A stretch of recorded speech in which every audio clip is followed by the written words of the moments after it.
ക്രിസ്തുവിൽ പ്രിയ സഹോദരീ സഹോദരന്മാരെ, എല്ലാവർക്കും സോൾഫുൾ സ്ക്രിപ്ചേഴ്സ് എവറിഡേയിലേക്ക് സ്വാഗതം. കർത്താവിൽ സ്നേഹം നിറഞ്ഞവരെ, ദൈവവചനം ഒരുമിച്ച് പഠിക്കാൻ നമുക്ക് കിട്ടുന്ന ഈ അവസരങ്ങൾക്കായി ദൈവത്തിന് നന്ദി പറയാം. ഓരോ പ്രാവശ്യവും വചനം പഠിക്കുമ്പോൾ പുതിയ കാര്യങ്ങൾ മനസ്സിലാക്കാൻ പറ്റുന്നത് ഒരു വലിയ അനുഗ്രഹം തന്നെയാണ്. ശരിയാണ്. ഇന്ന് നമ്മൾ ഉൽപ്പത്തി പുസ്തകത്തിലേക്ക് തന്നെ തിരിയുകയാണ്. അധ്യായം 13. 13-ാം അധ്യായം, അബ്രാമിന്റെയും ലോത്തിന്റെയും കഥ അല്ലേ? അതെ. ഇതിൽ വിശ്വാസം, പിന്നെ നമ്മൾ എടുക്കുന്ന തിരഞ്ഞെടുപ്പുകൾ, പിന്നെ എല്ലാത്തിലും ഉപരിയായി ദൈവത്തിന്റെ വിശ്വസ്തത, ഇതൊക്കെ നമുക്ക് കാണാൻ പറ്റും. ഇത് ശരിക്കും പറഞ്ഞാൽ ഒരു മനുഷ്യന്റെ ജീവിതത്തിലെ ചില നിർണായക നിമിഷങ്ങളാണ്. ആ തീരുമാനങ്ങൾക്ക് പിന്നിലെ കാര്യങ്ങൾ, അതിൻ്റെയൊക്കെ ഫലങ്ങൾ. അപ്പോ എവിടെ നിന്നാണ് അധ്യായം തുടങ്ങുന്നത്? അധ്യായം തുടങ്ങുന്നത് അബ്രാമിന്റെ ഒരു തിരിച്ചുവരവോടെയാണ്. ഈജിപ്തിൽ കുറച്ചുകാലം ഉണ്ടായിരുന്നല്ലോ. 12-ാം അധ്യായത്തില് നമ്മളത് കണ്ടതാണ്, സാറായെ ചൊല്ലിയുള്ള ആ സംഭവം. അതെ. ആ ഈജിപ്തിൽ നിന്ന് അബ്രാം കേനാനിലേക്ക്, അതായത് ദൈവം വാഗ്ദാനം ചെയ്ത ദേശത്തേക്ക് മടങ്ങി വരുന്നു. കൂടെ ഭാര്യ സാറായുണ്ട്, അനന്തരവൻ ലോത്തുമുണ്ട്. ഈജിപ്തിൽ നിന്ന് വരുമ്പോൾ വെറും കൈയോടെയല്ല വന്നത്, ധാരാളം സമ്പത്തുണ്ടായിരുന്നു. ശരിയാണ്. വെള്ളി, സ്വർണം, പിന്നെ ഒരുപാട് കന്നുകാലികൾ. ലോത്തിനും നല്ല സമ്പത്തുണ്ടായിരുന്നു. ഈജിപ്തിലെ ആ അനുഭവം ഒരുപക്ഷേ എന്താ പറയാ, ദൈവത്തിലുള്ള ആശ്രയത്തിൽ നിന്ന് കുറച്ചൊരു മാറ്റം അബ്രാമിന് വരുത്തിയോന്ന് സംശയിക്കണം. കാരണം ആ സമ്പത്തൊക്കെ ഉണ്ടാവാം. പക്ഷെ കനാലിൽ തിരിച്ചെത്തിയ ഉടനെ അബ്രാം ചെയ്യുന്നൊരു കാര്യം വളരെ പ്രധാനപ്പെട്ടതാണ്. ഏതാണത്? അവൻ നേരെ പോകുന്നത് ബേഥേലിനും ഹായിക്കുമിടയിലുള്ള സ്ഥലത്തേക്കാണ്. അതായത് പണ്ട് യാത്രയുടെ തുടക്കത്തിൽ അവൻ ആദ്യമായിട്ടൊരു യാഗപീഠം പണിത് യഹോവയുടെ നാമം വിളിച്ചപേക്ഷിച്ച സ്ഥലം. അപ്പോ അവിടേക്ക് തിരിച്ചുപോയി. അതെ. അവിടെ വീണ്ടും കൂടാരമടിച്ചു ആ പഴയ യാഗപീഠത്തിങ്കിൽ ചെന്ന് ദൈവത്തെ ആരാധിക്കുകയാണ്. ഇത് വെറുമൊരു ഓർമ്മ പുതുക്കലല്ല. ഈജിപ്തിലെ ആ വീഴ്ചയ്ക്ക് ശേഷം, ആ ഭയത്തിന് ശേഷം അബ്രാം മനഃപൂർവ്വം ദൈവവുമായുള്ള ബന്ധം വീണ്ടും ഉറപ്പിക്കാൻ ശ്രമിക്കുകയാണ്. എവിടെയാണോ തനിക്ക് ദൈവവിളി കിട്ടിയത്, എവിടെയാണോ ദൈവത്തെ അടുത്തറിഞ്ഞത്, അങ്ങോട്ട് തന്നെ മടങ്ങി വരുന്നു. ഇത് നമ്മുടെയൊക്കെ ജീവിതത്തിലും പ്രസക്തമാണല്ലേ? നമ്മളെപ്പോഴെങ്കിലും ദൈവത്തിൽ നിന്ന് അകന്നുപോയി എന്ന് തോന്നുമ്പോൾ തിരികെ വരാൻ നമുക്കൊരു ബേഥേൽ വേണം. ശരിയാണ്. ദൈവ സാന്നിധ്യം നമ്മൾ തീവ്രമായി അനുഭവിച്ചൊരു സ്ഥലം, അല്ലെങ്കിൽ ഒരു സമയം, ഒരു പ്രത്യേക വചനം, അങ്ങനെ എന്തെങ്കിലും. അബ്രഹാമിന് അതായിരുന്നു ബേഥേൽ, ഒരു പുനരർപ്പണത്തിന്റെ ഇടം. പക്ഷേ ഈ മടങ്ങി വരവിൽ തന്നെ പുതിയൊരു പ്രശ്നം തലപൊക്കുന്നുണ്ട്. അതെന്താണ്? അബ്രഹാമിന്റെയും ലോത്തിന്റെയും കന്നുകാലി കൂട്ടങ്ങൾ, അത് രണ്ടും കൂടി ആ ദേശത്ത് താമസിക്കാൻ സ്ഥലമില്ലാത്ത അവസ്ഥയായി. അത്രയ്ക്ക് വർധനവുണ്ടായി. അതെ. മേച്ചിൽപ്പുറങ്ങൾക്കും വെള്ളത്തിനുമൊക്കെ ബുദ്ധിമുട്ടു തുടങ്ങി. ഇത് സ്വാഭാവികമായും ഇടയന്മാർക്കിടയിൽ പ്രശ്നങ്ങൾക്ക് കാരണമാകും. എന്റെ ആടുകൾക്ക് വേണം, അല്ല നിന്റെ ആടുകൾക്ക് വേണം എന്നൊക്കെയുള്ള തർക്കങ്ങൾ. അതെ. പോരാത്തതിന് ആ ദേശത്ത് വേറെ ആൾക്കാരുണ്ട്, കനാനീയരും പെരീസിയരും. അവരുടെ മുന്നിൽ വെച്ചാണ് ഈ കുടുംബവഴക്ക് നടക്കുന്നത്. അതൊരു നല്ല കാര്യമല്ലല്ലോ. ശരിയല്ല. ഒരു സാക്ഷ്യത്തിനത് നല്ലതല്ല. ഈ സമയത്ത് അബ്രഹാമിന് ശരിക്കും പറഞ്ഞാൽ എല്ലാ അധികാരവുമുണ്ട്. കുടുംബത്തിലെ മുതിർന്ന ആളാണ്, ദൈവം നേരിട്ട് വിളിച്ച ആളാണ്. ലോത്തിനോട് മാറിപ്പോകാൻ പറയാനുള്ള അവകാശമുണ്ട്. തീർച്ചയായും. പക്ഷെ അബ്രാം ചെയ്യുന്നത് അതല്ല. അതാണ് നമ്മളെ അത്ഭുതപ്പെടുത്തുന്നത്. അവൻ ലോത്തിനെ വിളിച്ചിട്ട് വളരെ ശാന്തനായിട്ട് പറയുകയാണ്, നമ്മൾ തമ്മിൽ വഴക്കിടരുത്. എന്റെ ഇടയന്മാരും നിന്റെ ഇടയന്മാരും തമ്മിലും വഴക്കടിക്കരുത്. നമ്മൾ സഹോദരന്മാരല്ലേ. എന്നിട്ട് പറയുന്നു, ഈ ദേശം മുഴുവൻ നിന്റെ മുന്നിലുണ്ട്. ഇഷ്ടമുള്ള ഭാഗം നീ എടുത്തോ. നീ ഇടത്തോട്ടാണെങ്കിൽ ഞാൻ വലത്തോട്ട് പോകാം, നീ വലത്തോട്ടാണെങ്കിൽ ഞാൻ ഇടത്തോട്ടും പോകാം. എന്തൊരു വിട്ടുവീഴ്ചയാണത്! എന്തൊരു വിശ്വാസം! ദൈവം വാഗ്ദാനം ചെയ്ത ദേശം, അതിലെ നല്ല ഭാഗം തിരഞ്ഞെടുക്കാനുള്ള തന്റെ അവകാശം വേണ്ടെന്നു വെക്കുന്നു, സമാധാനത്തിനു വേണ്ടി. അതെ, ബന്ധങ്ങൾ നിലനിൽക്കാൻ വേണ്ടി. ഇതിനു പിന്നിൽ ശരിക്കും ആഴത്തിലുള്ള ഒരു ദൈവവിശ്വാസമുണ്ട്. ലോത്ത് ഏതെടുത്താലും ദൈവം എനിക്ക് വേണ്ടത് തരും എന്നൊരു ഉറപ്പ്. ഇത് നമ്മളൊക്കെ ഒന്ന് ഓർക്കേണ്ട കാര്യമാണ്. തർക്കങ്ങൾ വരുമ്പോൾ, വീട്ടിലായാലും ജോലിസ്ഥലത്തായാലും സഭയിലായാലും, എന്റെ അവകാശം എന്ന് പറഞ്ഞ് നമ്മൾ പിടിവാശി കാണിക്കാറില്ലേ? പലപ്പോഴും. പക്ഷേ സമാധാനത്തിനു വേണ്ടി കുറച്ചൊന്ന് താഴാൻ, ദൈവം നോക്കിക്കോളും എന്ന് വിശ്വസിക്കാൻ, അതിന് അബ്രാമിന്റെ ഒരു മനസ്സ് വേണം. ശരിയാണ്. അപ്പൊ ഈ ഓഫർ കിട്ടിയപ്പോൾ ലോത്ത് എന്ത് ചെയ്തു? ലോത്ത്, തിരുവചനം പറയുന്നത്, ലോത്ത് കണ്ണുയർത്തി നോക്കി. അപ്പോ അവൻ കണ്ടതെന്താണ്? യോർദാൻ താഴ്വര, നല്ല നീരോട്ടമുള്ള പച്ചപ്പ് നിറഞ്ഞ ഒരു സ്ഥലം, സോവാർ വരെ നീളുന്ന പ്രദേശം. ബൈബിൾ അതിനെ താരതമ്യം ചെയ്യുന്നുണ്ടല്ലേ? അതെ. കർത്താവിന്റെ തോട്ടം പോലെയും ഈജിപ്ത് ദേശം പോലെയും എന്ന്. വീണ്ടും ആ ഈജിപ്റ്റ് വരുന്നുണ്ട്. അതെ, ആ ഭംഗിയില്, ആ സമൃദ്ധിയില് ലോത്ത് ആകൃഷ്ടനായി. അവൻ ആ സ്ഥലം തെരഞ്ഞെടുത്തു. എന്നിട്ട് കിഴക്കോട്ട് യാത്ര ചെയ്ത് സോദോം ഗൊമോറ പട്ടണങ്ങളുടെ അടുത്തേക്ക് കൂടാരം നീട്ടിയടിച്ചു. ആ പട്ടണങ്ങളെക്കുറിച്ച് ബൈബിളിൽ പറയുന്നുണ്ടല്ലോ. ഉണ്ട്. അവിടുത്തെ മനുഷ്യർ യഹോവയുടെ മുമ്പാകെ മഹാപാപികളും ദുഷ്ടന്മാരുമായിരുന്നു എന്ന്. ഒരുപക്ഷേ ലോത്തിന് അപ്പോ അതിന്റെ ഗൗരവം മുഴുവനായി മനസ്സിലായി കാണില്ല. ഇവിടെയാണ് ആ വ്യത്യാസം വ്യക്തമാകുന്നത്. ലോത്തിന്റെ തിരഞ്ഞെടുപ്പ് അത് പൂർണ്ണമായും കാഴ്ചയെ ആശ്രയിച്ചായിരുന്നു. അതെ, കണ്ണിൽ കാണുന്ന ഭംഗി, ഭൗതികമായ ലാഭം, പെട്ടെന്നുള്ള പ്രയോജനം, ഇതൊക്കെയായിരുന്നു അവന്റെ മാനദണ്ഡം. ആ ഈജിപ്ത് ദേശം പോലെ എന്ന വാചകം വീണ്ടും ശ്രദ്ധിക്കണം. ഭൗതികതയിലുള്ള ഒരു ആകർഷണം അവിടെയുണ്ട്. ഒരുപക്ഷേ ദൈവഹിതം ചോദിക്കാൻ അവൻ ശ്രമിച്ചില്ല. സാധ്യതയില്ല. എന്നാൽ അബ്രാമിന്റെ കാര്യം അങ്ങനെയല്ല. അവൻ കാര്യങ്ങൾ ദൈവത്തിലേൽപ്പിച്ചു. ലോത്ത് നല്ലതെന്ന് തോന്നിയത് എടുത്തോട്ടെ, ദൈവം നോക്കിക്കോളും എന്ന വിശ്വാസം. നമ്മളും പലപ്പോഴും ഇങ്ങനെ ലോത്തിനെ പോലെ ആവാറില്ലേ? നല്ലതെന്ന് തോന്നുന്ന ജോലി, ആകർഷകമായ ബന്ധങ്ങൾ, ലാഭം തരുമെന്ന് തോന്നുന്ന നിക്ഷേപം, ഇതൊക്കെ കാണുമ്പോൾ പ്രാർത്ഥിക്കുന്നതിനു പകരം പുറമേ കാണുന്ന തിളക്കത്തിൽ നമ്മൾ വീണുപോകാറില്ലേ? ശരിയാണ്. ലോത്തിന്റെ ഈ തീരുമാനം അവനെ പിന്നീട് വലിയ കുഴപ്പത്തിലാണ് ചാടിച്ചത്. അപ്പോ കാഴ്ചയിൽ നല്ലതെന്ന് തോന്നുന്നത് എപ്പോഴും നമുക്ക് നല്ലതാകണമെന്നില്ല. ദൈവത്തെ മറന്നുകൊണ്ടുള്ള തെരഞ്ഞെടുപ്പുകൾ അപകടമാണ്. തീർച്ചയായും. അപ്പൊ ലോത്ത് ആ നല്ല താഴ്വരയൊക്കെടുത്ത് പോയി. അബ്രാമിന് ബാക്കിയായതെന്താണ്? കുന്നുകളും പാറകളുമൊക്കെയുള്ള അത്രയ്ക്ക് ഫലഭൂയിഷ്ടമല്ലാത്ത സ്ഥലങ്ങൾ. ഒരുപക്ഷെ മാനുഷികമായി ചിന്തിച്ചാൽ അബ്രാമിനൊരു വിഷമം തോന്നിയിരിക്കാം. ഞാൻ വെറുതെ വിട്ടുവീഴ്ച ചെയ്തോ എന്നൊരു ചിന്ത വരാം.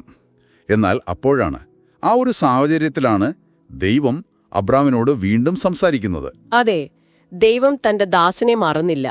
ലോത്ത് പോയ ശേഷം യഹോവ അബ്രാമിനോട് പറയുകയാണ്. എന്താണ് പറയുന്നത്? നിന്റെ തല ഉയർത്തി നോക്കുക. നീ നിൽക്കുന്ന ഈ സ്ഥലത്ത് നിന്ന് വടക്കോട്ടും തെക്കോട്ടും കിഴക്കോട്ടും പടിഞ്ഞാറോട്ടും നോക്ക്. നീ കാണുന്ന ഈ ദേശം മുഴുവൻ ഞാൻ നിനക്കും നിന്റെ സന്തതിക്കും എന്നേക്കുമായി നൽകും. ലോത്തും തലയുയർത്തി നോക്കിയതാണ്. അതെ, പക്ഷെ വ്യത്യാസമുണ്ട്.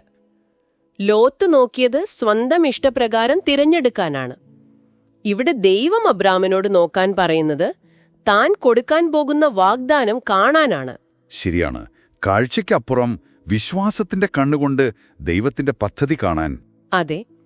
എന്നിട്ട് ദൈവം പറയുന്നു, ഞാൻ നിന്റെ സന്തതിയെ ഭൂമിയിലെ പൊടി പോലെയാക്കും. അതെണ്ണാൻ പറ്റുമെങ്കിൽ നിന്റെ സന്തതിയെയും എണ്ണാം. നീ എഴുന്നേറ്റ് ഈ ദേശത്തു കൂടി നടക്കുക. ഞാനിത് നിനക്ക് തരൂ. എന്തൊരു വലിയ വാഗ്ദാനം! ലോത്ത് തെരഞ്ഞെടുത്ത ആ ചെറിയ ഭാഗമല്ല, കാണുന്ന ദേശം മുഴുവൻ. അതാണ് കാര്യം. അബ്രാം ഏറ്റവും നല്ലതെന്ന് തോന്നിയൊരു ഭാഗം വിട്ടുകൊടുത്തു. പക്ഷെ ദൈവം അവന് വാഗ്ദാനം ചെയ്തത് അതിനേക്കാൾ എത്രയോ വലുതാണ്. അപ്പോ അബ്രാമിന്റെ ആ താഴ്മ, ആ വിട്ടുവീഴ്ച, അത് ദൈവത്തിന്റെ വാഗ്ദാനത്തെ ഇല്ലാതാക്കുകയല്ല, വലുതാക്കുകയാണ് ചെയ്തത്. തീർച്ചയായും നമ്മുടെ ജീവിതത്തിലും ഇത് സത്യമാണ്. നമ്മൾ ദൈവഹിതത്തിനു വേണ്ടി നമ്മുടെ അവകാശങ്ങൾ എന്നു കരുതുന്നത് വിട്ടുകൊടുക്കുമ്പോൾ ദൈവം നമുക്കായി ഒരുക്കുന്നത് നമ്മൾ ചിന്തിക്കുന്നതിലും അപ്പുറമായിരിക്കും. നമ്മുടെ ജീവിതത്തിൽ എവിടെയൊക്കെയാണ് നമ്മളിങ്ങനെ പ്രശ്നങ്ങളിൽ നിന്ന് കണ്ണെടുത്ത് ദൈവത്തിന്റെ വാഗ്ദാനങ്ങളിലേക്ക് നോക്കേണ്ടത്? ഒരുപാട് സാഹചര്യങ്ങളുണ്ട്. സാമ്പത്തിക ബുദ്ധിമുട്ടുകൾ വരുമ്പോൾ, അല്ലെങ്കിൽ അസുഖങ്ങൾ വരുമ്പോൾ, ബന്ധങ്ങളിൽ പ്രശ്നങ്ങൾ ഉണ്ടാകുമ്പോൾ, ഭാവിയെക്കുറിച്ച് പേടി തോന്നുമ്പോൾ, ഈ സമയത്തൊക്കെ നമ്മുടെ സാഹചര്യങ്ങളെക്കാൾ വലിയവനായ ദൈവത്തിലേക്കും അവന്റെ വിശ്വസ്തതയിലേക്കും നോക്കാൻ ഈ വചനം നമ്മളെ സഹായിക്കും. ഈ വാഗ്ദാനം കേട്ട ശേഷം അബ്രാം എന്ത് ചെയ്തു? അവൻ തെക്കോട്ട് യാത്ര ചെയ്ത് ഹെബ്രോണിലെത്തി. മമ്രയുടെ തോപ്പിൽ താമസിച്ചു. ഹെബ്രോൺ എന്ന വാക്കിനൊരർത്ഥം കൂട്ടായ്മ എന്നൊക്കെയാണ്. ഒരുപക്ഷേ ദൈവവുമായുള്ള ഒരു പുതിയ കൂട്ടായ്മയിലേക്ക് അവൻ പ്രവേശിക്കുകയായിരുന്നു. അവിടെ എത്തിയിട്ടും അവൻ ഒരു കാര്യം ചെയ്തു, അല്ലേ? അതെ, അവിടെയും അവൻ യഹോവയ്ക്ക് ഒരു യാഗപീഠം പണിതു. അപ്പോ ബേഥേല് ചെയ്തതുപോലെ തന്നെ യാത്രയിലും പുതിയ സ്ഥലത്തും ആരാധന മുടക്കിയില്ല. അതായിരുന്നു അബ്രാമിന്റെ ജീവിത രീതി. വിശ്വാസം എന്നത് ഒരു ഒറ്റപ്പെട്ട സംഭവമല്ല, അതൊരു തുടർച്ചയാണ്.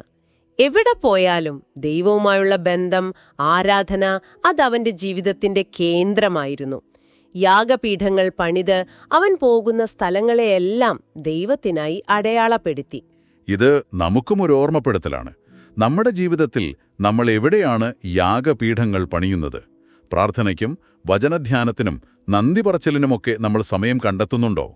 തിരക്കിനിടയിലും ആ യാഗപീഠങ്ങൾ നമ്മുടെ ആത്മീയ ജീവിതത്തെ ഉറപ്പുള്ളതാക്കും. ഇനി ഈ ഉൽപ്പത്തി 13 കാര്യങ്ങൾക്ക് പുതിയ നിയമത്തിൽ എന്തെങ്കിലും ബന്ധങ്ങളുണ്ടോ? ഓ, തീർച്ചയായും. അബ്രാമിന്റെ ആ വിശ്വാസം, ആ വിട്ടുവീഴ്ചയുടെ മനോഭാവം, അത് നമ്മളെ നേരെ കൊണ്ടെത്തിക്കുന്നത് നമ്മുടെ കർത്താവായ യേശുക്രിസ്തുവിലേക്കാണ്. എങ്ങനെ? യേശു സ്വർഗത്തിലെ മഹിമയെല്ലാം വേണ്ടെന്ന് വെച്ച് സ്വയം താഴ്ത്തി ദാസരൂപമെടുത്തു. നമുക്കുവേണ്ടി, നമ്മളെ ദൈവവുമായി നിരപ്പിക്കാൻ വേണ്ടി സ്വന്തം ജീവൻ തന്നില്ലേ? അബ്രാമിന്റെ ത്യാഗം അതിന്റെ ഒരു നിഴൽ മാത്രമാണ്. ശരിയാണ്. പിന്നെ അബ്രാമിനോടുള്ള വാഗ്ദാനം, നിന്നിലൂടെ ഭൂമിയിലെ സകല വംശങ്ങളും അനുഗ്രഹിക്കപ്പെടും, അത് പൂർത്തിയായതും യേശുവിലാണ്. അതെ, നമ്മളെല്ലാവരും വിശ്വാസത്താൽ അബ്രാമിന്റെ ആത്മീയ മക്കളും ആ അനുഗ്രഹത്തിന് അവകാശികളുമായി. ലോത്തിന്റെ കാര്യമോ? അതൊരു മുന്നറിയിപ്പായി നിലനിൽക്കുന്നു അല്ലേ? എപ്പോഴും പൗലോസ് അപ്പോസ്തലൻ പറഞ്ഞ പോലെ കാഴ്ചയാലല്ല, വിശ്വാസത്താലത്രേ നടക്കേണ്ടത്. ലോകം കാണിക്കുന്ന ഭംഗിയിലും ലാഭത്തിലും മാത്രം നോക്കി നടന്നാൽ അപകടം പറ്റും. അപ്പോ ഈ അധ്യായത്തിൽ നിന്ന് നമുക്ക് പഠിക്കാവുന്ന പ്രധാന പാഠം എന്താണ്? ഒന്നാമതായി, ലോകം തരുന്ന താൽക്കാലിക നേട്ടങ്ങളെക്കാൾ ദൈവത്തിന്റെ മാറ്റമില്ലാത്ത വാഗ്ദാനങ്ങളിൽ ആശ്രയിക്കുക. രണ്ടാമതായി, നമ്മുടെ ഞാനെന്ന ഭാവത്തെക്കാളും അവകാശങ്ങളെക്കാളും സമാധാനത്തിനും ബന്ധങ്ങൾക്കും വില കൊടുക്കുക. ലോത്തിനെ പോലെ ദൈവഹിതം നോക്കാതെ പുറമേ കാണുന്നതിൽ മയങ്ങി തീരുമാനങ്ങൾ എടുക്കരുത്. അതെ, ഓരോ ചുവടിലും ദൈവത്തിൽ ആശ്രയിച്ച് പ്രാർത്ഥനയോടെ അവന്റെ വിശ്വസ്തതയിൽ ഉറച്ച് മുന്നോട്ടു പോകണം. അബ്രാമിനെപ്പോലെ ആരാധനയുടെ യാഗപീഠങ്ങൾ നമ്മുടെ ജീവിതത്തിലുണ്ടാകണം. വളരെ നല്ല ചിന്തകളാണ്. നമുക്ക് ഈ ധ്യാനചിന്തകൾ ഒരു പ്രാർത്ഥനയോടെ അവസാനിപ്പിക്കാം. തീർച്ചയായും നമുക്ക് പ്രാർത്ഥിക്കാം. സ്വർഗീയ പിതാവേ, ഈ നല്ല സമയത്തിനായി ഞങ്ങൾ അങ്ങേക്ക് നന്ദി പറയുന്നു. ഉൽപ്പത്തി 13 അബ്രഹാമിന്റെയും ലോത്തിന്റെയും ജീവിതത്തിലേക്ക് നോക്കുവാൻ അങ്ങ് ഞങ്ങൾക്ക് കൃപ നൽകിയല്ലോ. അങ്ങയുടെ വിശ്വസ്തത എത്ര വലുതെന്ന് ഞങ്ങൾ ഓർക്കുന്നു. അബ്രഹാമിനെ വിളിച്ചതും നടത്തിയതും വഴിപിഴച്ചപ്പോൾ പോലും കൈവിടാതിരുന്നതും അങ്ങയുടെ കൃപയാണ്. പിതാവേ, പലപ്പോഴും ഞങ്ങൾ ലോത്തിനെ പോലെയാണ്. കാഴ്ചയിൽ ഭംഗിയുള്ളതിനും ഭൗതിക നേട്ടങ്ങൾക്കും പിറകെ പോകാൻ ഞങ്ങൾക്കും താൽപ്പര്യമുണ്ട്. ഞങ്ങളുടെ സ്വാർത്ഥതയെയും അഹങ്കാരത്തെയും ക്ഷമിക്കണമേ. കർത്താവേ, ജീവിതത്തിലെ തർക്കങ്ങളിൽ അബ്രഹാമിനെപ്പോലെ സമാധാനം തെരഞ്ഞെടുക്കാനും ഞങ്ങളുടെ അവകാശങ്ങളെക്കാൾ മറ്റുള്ളവരെ പരിഗണിക്കാനും എല്ലാറ്റിലുമുപരി അങ്ങയുടെ കരുതലിൽ ആശ്രയിക്കാനും ഞങ്ങളെ പഠിപ്പിക്കണമേ. ഞങ്ങളുടെ പ്രശ്നങ്ങളെ നോക്കാതെ അങ്ങയുടെ വലിയ വാഗ്ദാനങ്ങളിലേക്ക് ഞങ്ങളുടെ കണ്ണുകളെ ഉയർത്തുവാൻ സഹായിക്കണമേ. ലോകത്തിന്റെ ആകർഷണങ്ങളിൽ വീണുപോകാതെ അങ്ങയുടെ ഹിതം തിരയാൻ ഞങ്ങൾക്ക് ജ്ഞാനം നൽകണമേ. അബ്രഹാമിനെ പോലെ ഞങ്ങളുടെ ജീവിതത്തിലും ആരാധനയുടെ യാഗപീഠങ്ങൾ പണിയുവാൻ, എപ്പോഴും അങ്ങയെ ഓർക്കുവാനും നന്ദി പറയാനും ഞങ്ങളെ സഹായിക്കണമേ. ഞങ്ങളുടെ വീഴ്ചകളിലും കുറവുകളിലും അങ്ങ് ഞങ്ങളെ തേടി വരുന്ന കൃപയ്ക്കായി സ്തോത്രം. ഞങ്ങൾക്കു വേണ്ടി എല്ലാം നൽകിയ ഞങ്ങളുടെ രക്ഷകൻ യേശുവിനായി നന്ദി. അവിടുത്തെ സ്നേഹം ഞങ്ങളെ ഭരിക്കട്ടെ. ഈ വചനങ്ങൾ കേട്ട് എല്ലാവരെയും അങ്ങ് അനുഗ്രഹിക്കണമേ. പോകുമ്പോൾ അങ്ങയുടെ ആത്മാവിനാൽ ഞങ്ങളെ നിറയ്ക്കണമേ. സമാധാനവും പ്രത്യാശയും നൽകണമേ. അബ്രാഹാമിനെ വാഗ്ദത്ത ദേശത്തേക്ക് നടത്തിയതുപോലെ ഞങ്ങളെയും അങ്ങയുടെ നിത്യതയിലേക്ക് നടത്തണമേ. യേശുക്രിസ്തുവിന്റെ നാമത്തിൽ തന്നെ. ആമേൻ. ആമേൻ. ഇന്നത്തെ ഈ ചിന്തകൾ നിങ്ങൾക്ക് അനുഗ്രഹമായി എന്ന് വിശ്വസിക്കുന്നു. ഇതിനെക്കുറിച്ചുള്ള നിങ്ങളുടെ അഭിപ്രായങ്ങൾ ഞങ്ങളെ അറിയിക്കാൻ താൽപ്പര്യമുണ്ടെങ്കിൽ soulfulscriptureseveryday@gmail.com എന്ന വിലാസത്തിൽ എഴുതാം. ഞങ്ങളുടെ ഈ ബൈബിൾ പഠന പരമ്പര എല്ലാ ഞായറാഴ്ചകളിലും നിങ്ങൾക്ക് പ്രതീക്ഷിക്കാം. നമുക്ക് ഒരുമിച്ച് വചനം പഠിച്ച് ആത്മീയമായി വളരാം. അടുത്ത ആഴ്ച ഉൽപ്പത്തി പുസ്തകത്തിലെ അടുത്ത അധ്യായവുമായി നമുക്ക് വീണ്ടും കാണാം. അതുവരെ എല്ലാവർക്കും ദൈവത്തിന്റെ കൃപയും സമാധാനവും നേരുന്നു.